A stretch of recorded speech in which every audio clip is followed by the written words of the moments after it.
Hello, आप सबके बीच में अभी सिंचाई विभाग के एक्सीएन साहब ने इस एनीकट की पूरी रूपरेखा आपके बीच में रखी है। जो भी इसकी तकनीकी बातें थी वो आपको विस्तार से उन्होंने बताई है कि किस तरह से ये बनेगा, कितनी राशि स्वीकृत हुई है, कितनी का हमारे यहाँ टेंडर है, कितना काम होना है। ये सारी चीज़ें आप लोगों को बीच में इन्होंने रखी है। और सामान्य पूर्व सरपंच साहब ने भी आपको सब बातें बताई है। मैं आपके सामने निवेदन करना चाहूँगा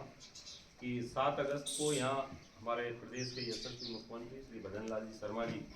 का इस मीन भगवान की पावन धरा पर उनका आगमन हुआ और उस समय हमारे सभी सम्मानित पंच पटेलों ने इस पवित्र स्थान के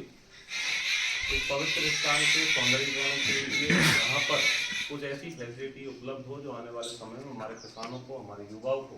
उससे हम लोगों को फायदा मिले, इसके लिए उनके सामने बातें रखी।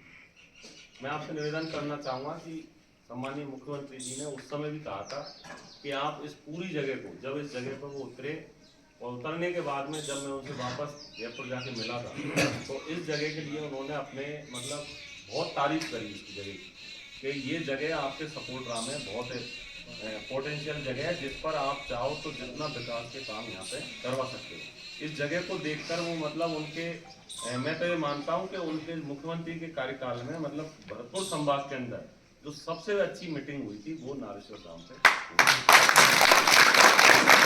तो सभी विभागों के जो उनके साथ अधिकारी आए, जो टॉप लेवल का आईएएस उनके साथ बैठे, उन लोगों ने भी मुक्त कंठ से इसकी प्रशंसा की थी। उन्होंने मेरे से कहा था कि भाई कोई भी ऐसा प्लान आप तैयार कर लो जो आने वाले समय में मैं चरणबद्ध तरीके से उस जगह के लिए मैं पैसा देता रहूँ, वो जगह विकसित होती है। और उसी क्रम में क्योंकि हमारे पास में ये नदी है जिसको आप है ना बांगड़ी नदी, क्या कालेसर नदी, तो इस कालेसर नदी के लिए भी उन्होंने सारा देखा। इनके सिंचाई विभाग के एक्सीएन साहब हमारी सबकी आपस में वार्तालाप हुई। हमारे जो प्रदेश के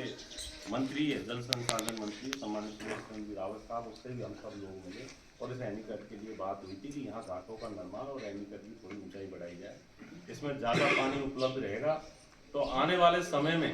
ये जगह इतनी अच्छी है क्योंकि इसका चारों तरफ से जब इसका निर्माण होगा, यहाँ पर सौंदर्यीकरण होगा, तो इस नदी के अंदर हमारा उद्देश्य ये था कि आने वाले समय में लोगों के लिए बोटिंग वगैरह का पर्यटन का ऐसा स्थल यहाँ विकसित हो कि लोग दूर दराज से यहाँ इस क्षेत्र को देखने आए। देखने के साथ साथ उनको पर्यटन के रूप से यहाँ नदियों में नहाने को भी सारे घाटों पे सारी चीज़ें मिले। उसी की तरफ जो पहला कदम उठा है वो आज उसका शिलान्यास यहाँ पर रखा हुआ आ रहा है। आने वाले समय में निश्चित रूप से हम लोग सब लोग मिलकर प्रयास करेंगे कि ये जगह